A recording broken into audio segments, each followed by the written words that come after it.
अस्सलाम वालेकुम व्यूअर्स। तो अगर आप किसी स्कूल या कॉलेज के स्टूडेंट हैं या किसी एग्ज़ाम के लिए आप तैयारी कर रहे हैं, जैसे कि NTS या ईटा वगैरह के लिए, या इसी तरह के किसी और कोई इदारा है उसके टेस्ट की आप तैयारी कर रहे हैं, तो उसके लिए आपको मैथ का आना और मैथ की बेसिक का जानना ये आपके लिए बहुत ज़रूरी है। तो आज हम उन्हीं में से एक हमारे पास डिविजिबिलिटी रूल्स आ जाते हैं। तो आज हम सीखते हैं कि डिविजिबिलिटी रूल्स क्या होते हैं। इससे हमें ये फ़ायदा होता है कि हमें किसी नंबर का ये पता चलता है कि ये किसी छोटे नंबर पे डिवाइड हो सकता है या नहीं हो सकता। दो तो पहले हम दो का डिविजिबिलिटी रूल देखते हैं। तो दो हर उस नंबर पे पूरा पूरा डिवाइड होगा जिसका लास्ट डिजिट, मतलब यूनिट प्लेस डिजिट, उसका 0 हो या कोई इवन नंबर हो तो उस पर 2 पूरा पूरा डिवाइड होगा। तो हम इसके लिए एग्जांपल्स अभी देखते हैं। फॉर एग्ज़ाम्पल हमारे पास है 50। तो इसका चूँकि वंस प्लेस डिजिट 0 है तो इसलिए इस पे 2 पूरा पूरा डिवाइड होगा। और इसी तरह हमारे पास आ जाता है 102 हो, 314 हो गया, 426, 658।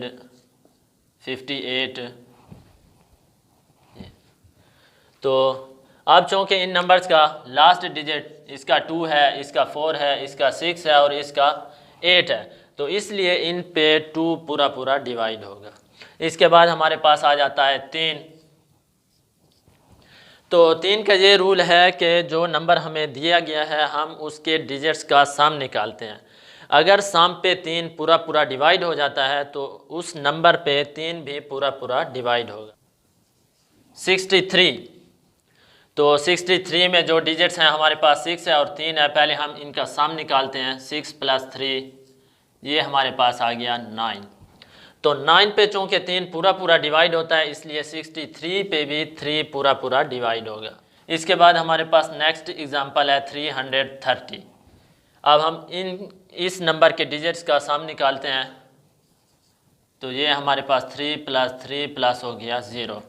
तो इसका सम हमारे पास आ जाता है 6। तो 6 पे चूँकि 3 पूरा पूरा डिवाइड होता है इसीलिए 330 भी 3 पूरा पूरा डिवाइड होगा।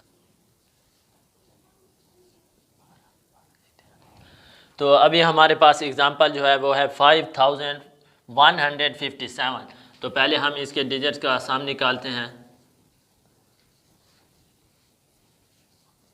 5 और 1 6, 6 और 5 11, 11 और 7 हो गया हमारे पास 18। तो 18 पे चूँकि 3 पूरा पूरा डिवाइड हो जाता है इसलिए 5157 पे भी 3 पूरा पूरा डिवाइड होगा। तो अभी इसके बाद हमारे पास आ जाता है 4। तो 4 हर उस नंबर पे पूरा पूरा डिवाइड होगा जिसके लास्ट 2 डिजिट्स, मतलब वंस प्लेस डिजिट और टेंस प्लेस डिजिट या तो 0 हो या अगर हम उन दोनों को इकट्ठा लें तो उस पे 4 पूरा पूरा डिवाइड हो जाए। तो ऐसे नंबर पे 4 फिर पूरा पूरा डिवाइड हो जाएगा। तो इसके लिए हम इसके एग्जांपल्स देखते हैं। पहली एग्जांपल हमारे पास आ गई 76। तो इस पे हम देखते हैं। इस पे तो हमें ये 2 ही डिजिट्स हैं तो दोनों ही लेने होंगे। तो ये हो गया 1 4 4 और 3 इसके साथ कनेक्ट हो गया, ये हो गया 36। तो ये हो गया 19 4 36। तो इस पे 4 जो है 19 टाइम पूरा पूरा डिवाइड हो जाएगा। इसके बाद हमारे पास नेक्स्ट एग्जांपल है 232। तो हम लास्ट 2 डिजिट लेते हैं। ये आ गया हमारे पास 32। तो 32 पे चूँकि 4 वाला टेबल पूरा पूरा डिवाइड हो जाता है तो इसलिए 232 पे भी पूरा पूरा डिवाइड होगा। इसके बाद हमारे पास अगली एग्जांपल है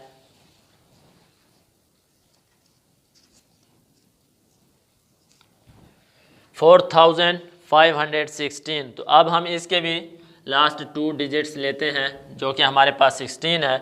तो 16 पे चूँकि 4 पूरा पूरा डिवाइड हो जाता है तो इसीलिए 4 जो है ना 4516 पे भी पूरा पूरा डिवाइड होगा। इसके बाद हमारे पास आ जाता है 5। 5 हर उस नंबर पे पूरा पूरा डिवाइड हो जाता है जिसका लास्ट डिजिट मतलब यूनिट प्लेस डिजिट 0 हो या 5 हो तो उस नंबर पे 5 पूरा पूरा डिवाइड होगा। तो इसके लिए अब हम एग्जांपल्स देखते हैं। 95, तो अब इसका चूँकि लास्ट डिजिट हमारे पास 5 है तो इस पे 5 पूरा पूरा डिवाइड होगा। इसी तरह हमारे पास 120 है तो इसका लास्ट डिजिट चूँकि 0 है तो इसलिए इस पे भी 5 पूरा पूरा डिवाइड होगा। इसी तरह हमारे पास 255 है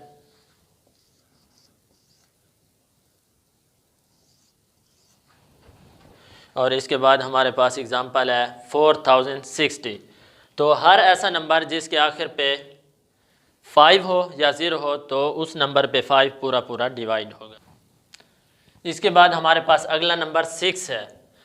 तो ऐसा नंबर जिस पे 2 वाला टेबल भी पूरा पूरा डिवाइड हो और इसके साथ साथ 3 भी उस पर पूरा पूरा डिवाइड हो जाए, दोनों 2 और 3 दोनों जिस नंबर पे पूरे पूरे डिवाइड हो तो उस नंबर पे 6 भी फिर पूरा पूरा डिवाइड होगा।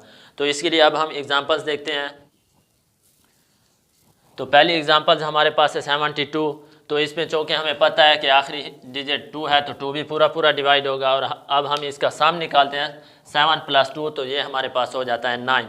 तो 3 भी पूरा पूरा इस पर डिवाइड होगा, इसीलिए चूँकि 2 और 3 इस पे दोनों पूरे पूरे डिवाइड हो जाते हैं, इसीलिए 6 भी इस पर पूरा पूरा डिवाइड होगा। नेक्स्ट एग्जांपल हमारे पास है 540। तो इस पे 2 वाला टेबल भी चूँकि पूरा पूरा डिवाइड होता है, लास्ट डिजिट हमारे पास 0 है और जब हम इसके डिजिट्स का सम निकालते हैं तो वो हमारे पास आ रहा है 9। तो इसका मतलब है कि 3 वाला टेबल भी इस पे पूरा पूरा डिवाइड होगा, जिसकी वजह से ये नंबर 6 पे भी पूरा पूरा डिवाइड होगा।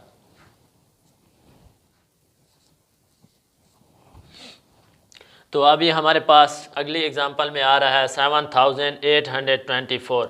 तो इसका लास्ट डिजिट चूँकि इवन नंबर है इसलिए इस पे ज़ाहिर बात है कि 2 तो पूरा पूरा डिवाइड होगा।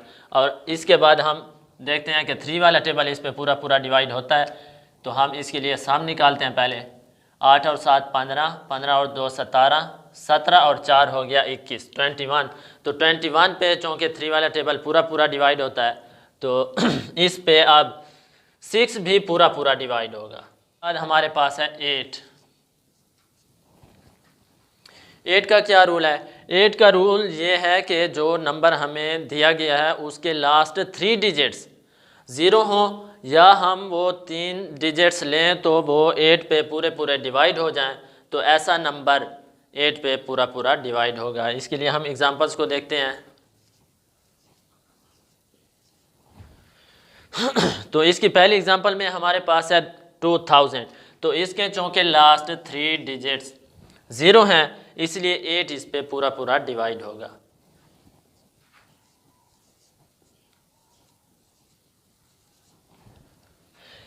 नेक्स्ट एग्जांपल में हमारे पास है 15008।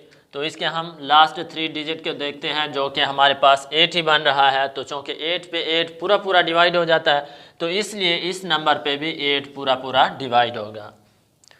400 लेते हैं। तो ये चूँकि खुद ही 3 हिस्से हैं तो इस पे हमें 8 को फिर डिवाइड करना होगा। कैसे? 40 पे 8, 5 8 40, 5 मरतबा डिवाइड हुआ और ये 0 हमारे पास बाकी रह गई तो ये हो गया 0, नीचे लिख लेंगे 50। तो 8 400 पे 50 मरतबा पूरा पूरा डिवाइड हुआ। तो ये हो गया 8 का रूल। 8 का रूल क्या है दोबारा बता देता हूँ कि ऐसा नंबर जिसके लास्ट 3 डिजिट्स 0 हो या अब या उनको हम इकट्ठा लें तो वो 8 पे पूरे पूरे लास्ट 3 डिजिट्स डिवाइड हो जाएं, तो ऐसा नंबर 8 पे पूरा पूरा डिवाइड होगा।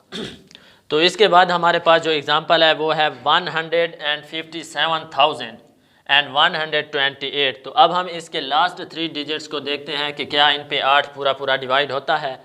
तो हाँ जी, 128 पे 8 पूरा पूरा डिवाइड होता है।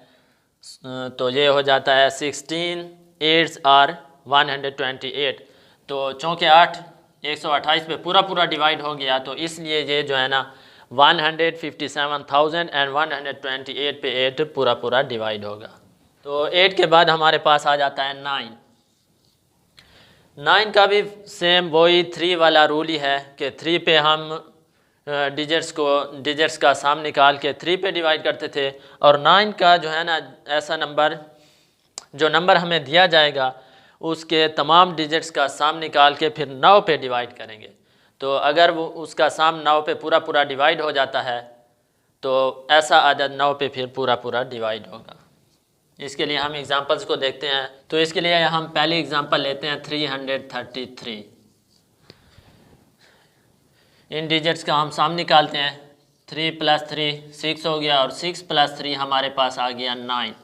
तो अब 9 पे चूँकि 9 पूरा पूरा डिवाइड हो जाता है, इसलिए 333 पे 9 पूरा पूरा डिवाइड होगा।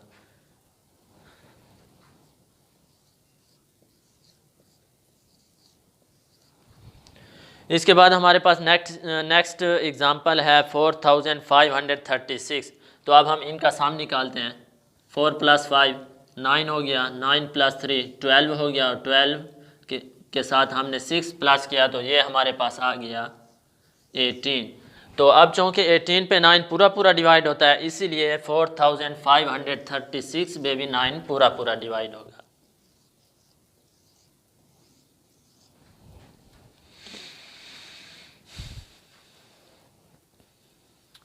तो हमारे पास ये अगली एग्जांपल में आ रहा है 174,600। तो अब हम इसके डिजिट्स का सम निकालते हैं। 1 और 7 8 हो गया, 8 + 4 12, 12 + 6 ये भी हमारे पास 18, और 0 साथ जमा किया तो फिर भी 18 ही रहा। तो 18 पे चूँकि अब 9 पूरा पूरा डिवाइड होता है, इसीलिए इस नंबर जो हमें गिवन है इस पे भी 9 पूरा पूरा डिवाइड होगा। तो ये ट्रिक आपको NTS ईटा वगैरह के टेस्टों में बहुत ही यूज़फुल होंगे आपके लिए, कि इससे आपका टाइम बचेगा। और मज़ीद डिविजिबिलिटी रूल जो हैं 10 से लेकर 25 तक, वो आपको इंशाल्लाह नेक्स्ट लेक्चर में बताए जाएंगे। अब तक के लिए इतना ही। वस्सलाम।